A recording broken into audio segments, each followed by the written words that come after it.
Git is your code's time machine for tracking changes, collaborating with teams, and reverting mistakes. It uses repositories to store your code history with commits, branches, and merges, enabling parallel development and experimentation.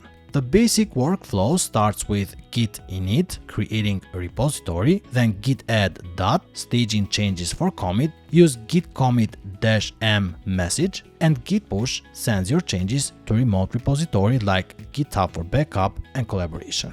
Branches enable parallel work. Git branch feature creates a new branch, and git checkout feature switches to that branch. Merge branches with git merge feature, combining changes from different branches, and resolve conflicts carefully by examining both versions and choosing the correct code. Use meaningful commit messages that explain what and why, create a branch per feature for organized development, and use pull requests for code reviews before merging.